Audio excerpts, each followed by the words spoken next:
Hoje no Carapicuíba Alerta você vai conhecer a história da pré-candidata a prefeita Amanda Oratório. E para isso viemos até a residência da Amanda para mais uma série Conhecendo o Candidato. Olá, boa tarde. Boa tarde, seja bem-vinda. Obrigada por nos receber, Amanda. Obrigada, seja bem-vinda.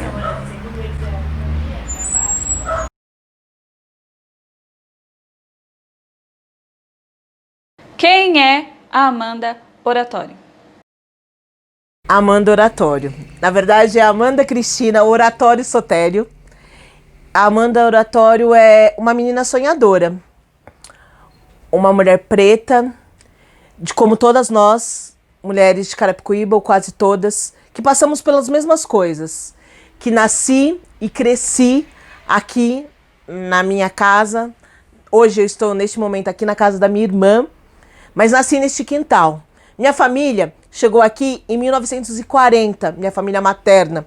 Minha bisavó era parteira na Delfino Cerqueira, conhecida como pedreira. Hoje a gente chama de doula, né? Sou filha de Carolina Oratório e Jorge Sotério. Meus pais, minha mãe trabalhadora dos serviços domésticos, meu pai pintor de casa. Eu posso dizer que eu dentro da periferia tive um privilégio, porque eu tive pai, tive mãe, tive uma família, que o mínimo sempre me foi ofertado. Estudei o tempo todo na escola Desembargador, que é aqui próximo, frente em casa, até o penúltimo ano, até o último ano, quando teve uma chacina. Infelizmente a escola foi fechada no período da noite e nós fomos para o Castelão.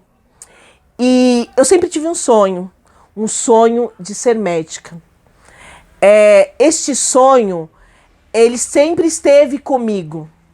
Por muitas vezes foram-me dito que eu não poderia, que isso era coisa de branco ou gente rica, que isso não estava no meu alcance. Mesmo assim, aquilo estava dentro de mim. A minha ancestralidade era muito forte. E eu pensava, será? Eu passava em frente à USP, minha avó paterna trabalhava na USP, e eu passava lá em frente e ficava admirando, e um dia eu vou estudar aqui. Quando começou a construir o Hospital Geral, eu via aquela obra e falava, um dia eu vou trabalhar ali. Um dia eu vou trabalhar ali. E aí, em algumas das casas que eu trabalhei, sempre estudando, né, em escola pública, em alguma das casas que eu ajudei a minha mãe, né, a mulher percebeu, a patroa dela, que eu queria mesmo estudar e que ela poderia me dar uma oportunidade. E naquele momento, ela disse para mim, Amanda, você pode escolher um ano de poli, ela até disse, né, pode escolher um ano de poli ou um curso técnico, o que você prefere? Aí eu pensei, nossa, mas será que eu consigo sair assim da escola pública e direto prestar um vestibular da USP? Será que isso é possível? E não era porque eu não tinha capacidade, não. Mas eu me travei.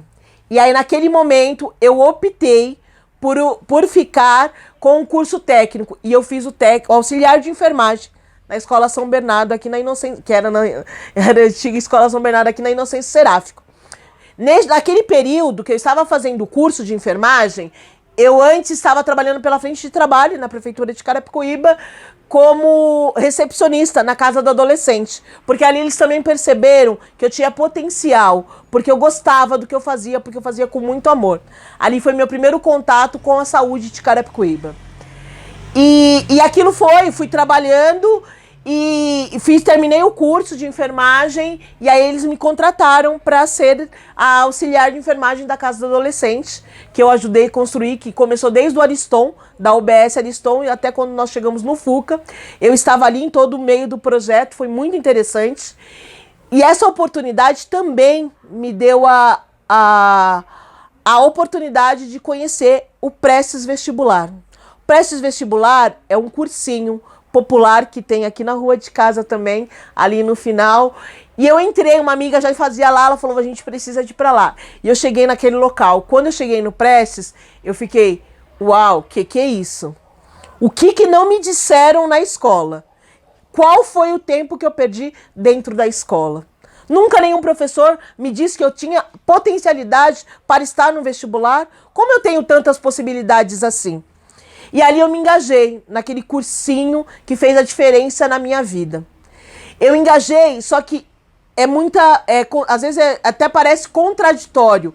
Mas quando eu cheguei ali, eu não tive coragem de dizer para as pessoas que eu queria fazer medicina.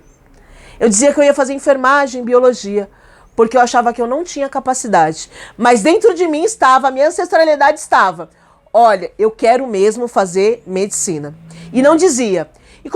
E aí eu percebi que eu tinha uma defasagem muito grande com relação para prestar um vestibular, porque nunca tinha sido me apresentado na escola o que era o vestibular, o que era esse processo.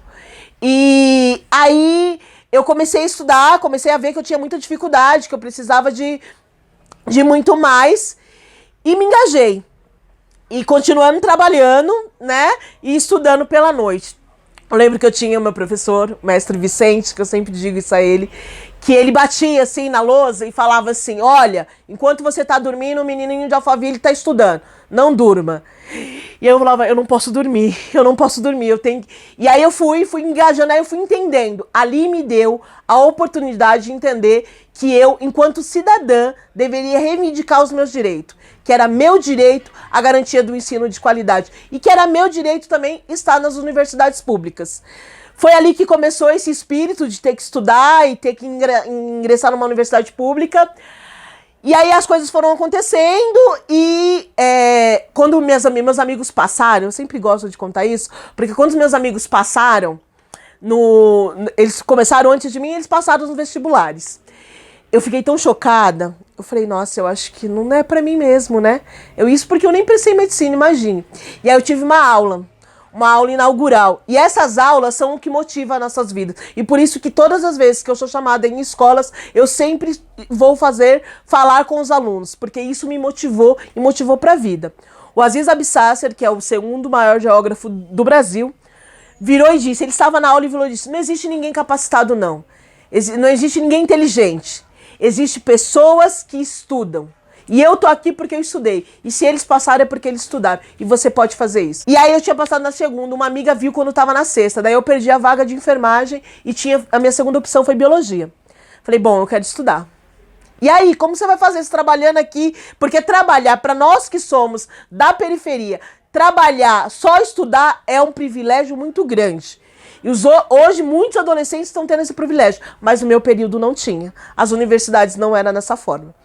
E aí eu pensei, poxa, vou ter que largar tudo. Falei, mãe, eu vou largar tudo. Minha mãe, como você vai largar tudo? Mãe, eu vou largar tudo porque eu quero estudar em Sorocaba. Como que eu vou viver só disso? A PUC me ofereceu 100% da bolsa, mas eu tinha custo para viver em Sorocaba. Como que eu ia fazer isso? Bom, vai a Amanda acreditar de novo. Ingressei no curso de biologia, trabalhando em Carapicuíba e estudando em Sorocaba. São 100 quilômetros, era diário. Eu trabalhava à noite aqui, aí eu saí da casa do adolescente, comecei a trabalhar no pronto-socorro, trabalhava à noite aqui e estudava lá à tarde. Fui fazendo isso por 1 ano e meio, quando eu estava no segundo ano de biologia, e aí começa. No segundo ano de biologia, para mim não estava muito fazendo sentido, porque eu ficava muito cansada. Né? Quando eu estava trabalhando de enfermagem, eu estava muito empolgado, trabalhava a noite inteira feliz. E quando eu chegava no curso, eu tinha uma frustração. E eu chego numa aula o professor chega, eu lembro que eu tinha dado um plantão terrível, eu estava super cansada. E eu tô lá acordada, às 2 horas da tarde, o professor fala, agora vamos dissecar o anfíbio. O anfíbio é um sapo. Eu olhei para aquilo, olhei para todo mundo, falei, gente, o que eu tô fazendo aqui? Sabe uma coisa que o Prestes me ensinou? Que eu posso ser o que eu quiser, mas eu tenho que fazer com amor. E era uma ofensa pro biólogo se eu me formasse. Saí da sala. Não, Amanda, não quero. Eu quero fazer medicina. E naquele dia eu comecei a emanar pro universo, pro mundo, que eu queria fazer medicina. Mas você tá no segundo ano, você tem bolsa. Minha mãe falou, mas filha, é a oportunidade. Eu falei, eu sei que é a oportunidade, mas eu serei uma bióloga frustrada. Eu não vou fazer isso com amor, eu não posso. É uma ofensa para eles. Larguei tudo. A PUC, minha bolsa, voltei pro cursinho de novo, falei, agora eu vou prestar medicina e comecei a gritar. É isso que eu quero prestar, é medicina. E nesse período eu já tinha conhecido a medicina cubana. Né? Tinha tido contato no cursinho com a história da Revolução Cubana e tudo mais. E a forma que era a medicina. E aquilo me encantava. E na PUC eu tive a oportunidade também de viver com os alunos que cursavam medicina. E aquilo para mim era muito frustrante. Eu falava, eu não vou conseguir sobreviver no meio deles, não. E olha que naquele momento a minha consciência racial ela era bem menos do que é hoje. E eu via que tinha uma menina que era negra que fazia medicina e ela sofria muito. Mas não era só porque ela era negra, porque ela era mulher. E porque os médicos ali no 6º ano tinham que ser chamados de deuses. E eu ficava, gente, mas qual é o sentido de fazer medicina? Como essas pessoas vão a lidar com as pessoas depois? E aí aquilo me fez eu despertar, eu acho que eu queria fazer um outro tipo de medicina. E eu já tinha tido contato com a medicina cubana, e com a possibilidade, né, que Cuba desenvolvia. Naquele período, Cuba oferecia vagas. Naquele período, era 100 vagas para o Brasil, para formar negros, pobres, índios e campesinos. Ai, Amanda, por que a Revolução Cubana fazia isso? Porque a Revolução Cubana acreditava nas pessoas. A Revolução Cubana tem um princípio de que a pessoa pode ser o que ela quiser. Mesmo que ela seja índio, mesmo que ela seja campesino, ela pode se formar médico, sim. E o melhor, ela não só pode se formar médico, como ela pode voltar para sua comunidade. E aí eu comecei a emanar isso, e aí tem alguns processos, consegui através do cursinho, o cursinho Preste, com parceria com o cursinho Evolução, que tinha o núcleo da Educafro aqui, fazer essa bolsa, né, concorrer a essa bolsa de medicina para Cuba. Isso foi em 2007. Então, e aí foi bem desesperador, porque Cuba tinha critérios, né, para receber esses alunos, e tinha que ser até 25 anos, eu tava com 24. Ou seja, ou eu ia agora, ou eu ia perder essa oportunidade. Poxa, mas é em espanhol, e Cuba tem suas dificuldades. Eu falei, não importa, eu vou fazer medicina da forma que eu acredito. E aí sim, naquele momento, daí eu largo do serviço, daí eu largo de tudo, consigo, né, não foi uma coisa fácil, né, eu passei por alguns processos até conseguir a bolsa. Consigo quando eles me dizem que eu vou ser uma aluna da ELAM, que eu consegui, que eu era uma aluna de medicina. E aí uau, meu sonho está começando a se realizar. E aí eu me lembrei de um amigo que me disse uma vez, falando assim, Amanda, você não vai casar? Você não vai ter filhos? Porque é muito comum pra gente, né? Que temos que casar e ter filhos, e tudo bem se é isso que eu quisesse, se fosse esse meu sonho. Mas meu sonho era ser médica. E eu tava correndo atrás dele. E eu fui atrás dele. E fui para Cuba. E ali foi uma experiência maravilhosa, onde eu aprendi, onde eu me conheci, onde eu entendi. E eu aprendi a medicina humanizada que Cuba oferece. Então, quando eu cheguei lá, quando eu aprendi tudo isso, eu entendi que era ali mesmo que eu deveria ter me formado. Que eu precisava de ter ido para Cuba, sim. E não era porque eu não tinha capacidade de estar na USP, não. Porque se me colocar aqui, eu clinicamente com o médico formado da USP, nós somos iguais. Temos a mesma capacidade técnica. A diferença é que talvez esse médico que esteja formado da USP, ele tenha vindo de outra classe. E essa é a diferença na hora que a gente vai atender meus pacientes. Porque meus pacientes, eles dizem a diferença é que eu trato eles. Sabe por que eu trato meus pacientes diferentes? Porque eu entendo o que é ser um pobre preto dentro deste país, dentro de Carapicuíba. E quando eu vou atendê-lo de forma muito humanizada, porque ali tem um ser humano e que está precisando da minha ajuda. E aí assim eu faço. Assim eu tenho feito todos os meus atendimentos até hoje. E aí eu fiz a faculdade, fiquei em 7 anos em Cuba, volto em 2014. Em 2015 presto revalido. Então aquela falácia que dizem que nós que somos formados em Cuba não temos capacidade, também cai por terra e eu consigo o meu revalido. Então eu tenho o meu CRM. Para mim também isso não foi um problema. Eu fiz uma faculdade muito boa. Eu aprendi muito. Mas eu aprendi como ser humano. Aprendi que o homem é um ser biopsicossocial e todas as questões dele estão influenciadas na saúde. E que ele não é só uma perna, que ele não é só um braço. Ele tem um contexto social. E esse contexto social é preciso ser avaliado dentro de uma consulta. E não é fácil, porque como médica da família, a consulta é 15 minutos. E como no pronto-socorro, como clínica geral, a consulta tem que ser no máximo em 9 minutos. E mesmo assim, com o tempo que eu tenho, eu estou formada desde 2014, trabalhando no Mais Médico desde 2015. Trabalhei no Mais Médico, comecei a trabalhar em 2015 aqui no Brasil e estou até hoje trabalhando. Então eu estou, cada dia mais vou aprendendo essa expertise de conseguir enxugar né? Em pouco tempo, quando eu estou em pronto-socorro, mesmo que demore. Eu não deixo que nenhum paciente meu saia sem ser atendido, sem ser ouvido. Essa é a Amanda. Ah, outra coisa. E aí agora, tô com 37 anos. Hoje sou casada com a Sara Alves. Sou muito feliz. E é isso. O que você já desenvolveu por Carapicuíba? Eu acredito que nascer carapicuibana e ter amor a essa cidade e acreditar que essa cidade merece ser tratada com respeito já é fazer muito pela cidade. Mas como eu disse, né, minha família tem uma história. A minha avó paterna fazia eventos na época da Feira Nordestina, que era com a Barraca da Felicidade, um dos melhores acarajé que tinha na região. Era feito pela minha avó e eu estava ali naquela construção. Eu esqueci de contar uma parte muito importante da minha história. Que como eu comecei dizendo, né, a menina da periferia que sonha em fazer medicina, quando eu fui para Cuba eu ganhei uma bolsa 100% gratuita de moradia, alimentação e a faculdade, né? Eu não paguei por isso. Só que para vir para o Brasil, ir e voltar do Brasil, era necessário o custeio da minha família. Minha família não tinha esse dinheiro, óbvio. Então minha família teve a brilhante ideia de começar a realizar eventos solidários para a minha vinda para o Brasil, de Cuba para o Brasil. Então, assim foi que nasceu o Encontro dos Amigos, em 2013, uma reunião familiar. Eles decidiram fazer esse evento, começarem a fazer esse evento para poder me custear. E foi assim que eles fizeram durante todos os anos, né? E foi essa forma que eu conseguia vir todos os anos das minhas férias para o Brasil, através dessas feijoadas.